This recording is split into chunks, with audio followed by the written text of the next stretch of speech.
Bismillah ar-Rahman ar-Rahim. We as Muslims have long debated the concept of Shifa'at or intercession in Islam. And I've been working on this topic for some time, and I'm hoping that inshallah in March I'll be doing a series on this topic. But today, as I was reading the Quran, I came across certain verses which were very interesting, and I wanted to share these verses with you. Some argue that there is no such thing as shifa'at or intercession, and that we are solely dependent on our actions to determine the fate in the afterlife. Essentially, on the day of judgment, there won't be any shifa'at. And they give some verses from the Quran as justification where Allah Ta'ala mentions that worshipping other gods will not be helpful and everyone will be coming alone. And these are certain verses that even so one Wahhabis absolutely use. Then the second group is among the Shias who use them, especially those who are not like who have gone in a direction where they say there's no such thing as intercession or one should not be asking the imams directly. However, these verses are often taken out of context and do not consider all the verses that are mentioned in the Quran. And in front of me right now, as I talk, I have multiple verses which talk about shifa, intercession, and many other dimensions of intercession like wasila. So it is true that in Quran Allah denies the help of false gods, but Surah Al-Maryam is very unique in this regard. So if you read from verse 81 all the way through 92, you get three different flavors of what Allah rejects and what Allah approves. So in Surah Al-Maryam verses 81 and 82, Allah explicitly states that false gods will not be of any help to those who worship them. This supports the argument that one should not attribute false gods or family to Allah. And this concept of family is expounded in verses 88 to 92, where Allah vehemently denies the attribution of a son to Allah. This further strengthens the argument that false attributions is not accepted in Islam. However, these verses do not negate the concept of intercession. Before I go into the verse of intercession, let me just elaborate on what I'm saying when I talk about verse 81 and 82. So in verses 81 and 82, Allah says, they have taken other gods instead of Allah, seeking strength through them. But no, these will deny their worship and turn against them. So that's about the false gods. And then Allah mentions about the other, the taking the son, especially regarding Prophet Isa. Allah says in verse 87, they say the most compassionate, Ar Rahman, has offspring.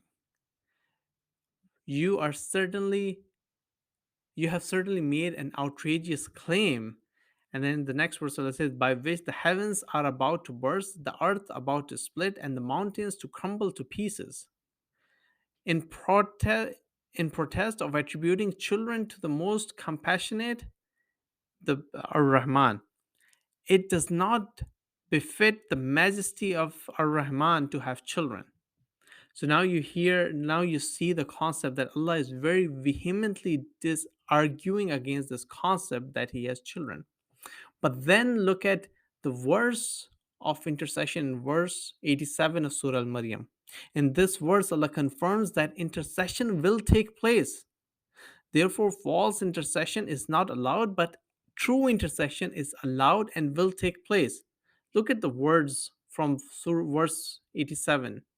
None will have the right to intercede except those who have taken a covenant from the most compassionate.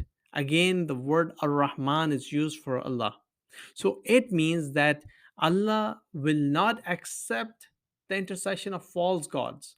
There is no family attributed to Allah, there is no son of Allah. But there will be intercession because in verse 87, Allah has mentioned Himself that Allah will accept intercession. None will have the right to intercede except those who have taken a covenant from Ar-Rahman. It means there are few who have taken the covenant. It means that there will be intercession. Then why would, if Allah have already rejected the concept of intercession, or like taking false gods first in verses 81 82, and then having a son in 88 to 92, what is the reason of saying this, putting this verse? None will be able to intercede except those who have taken covenant, which means they're not the false gods because they've been rejected. They're not the children of Allah. They're not the family of Allah, but they're still there who have taken the covenant with Allah, and they will be able to intercede. And who are these people? So the question is, where do we find the true source of intercession? The answer is not what the kuffar or the Christians or others say by attributing a son of Allah or other deities along with Allah. Rather, it's the Prophet and his household, as proven from the Quran, Sunnah, and events from the life of the Prophet and the narrations from the Ahlul Bayt alayhi salam. Therefore, in conclusion, while the Quran denies the help of false gods and the attribution of a son to God, it does not negate the concept of intercession. And there are multiple verses that I have in front of me. The real source of intercession is the Prophet and his household, not false gods and false attributions. It is important for Muslims to understand the context of verses related to Shifa'at and to not take them out of context. This understanding will help us to stay on the right path and seek the true source of intercession in Islam. And if people, I know people will have difficulties, and I will do a detailed session on this at some point. But the verses that I have in front of me, I do want to just highlight Surah Al-Baqarah, verse 25, verse 2, Surah Al-Baqarah, verse 255. It talks about intercession by the order of Allah. Then we have Surah Al-Araf, verse 53. Then we have other surahs which I have in front of me over here. Surah Al-Anbiya, verse 28, talking about the uses of words yashfa'un. Surah Al-Mudassir, verse 48. Surah Al-Ankabut, verse 69. Surah Al Isra, verse 57, and so on and so forth. So many verses that talk about this topic.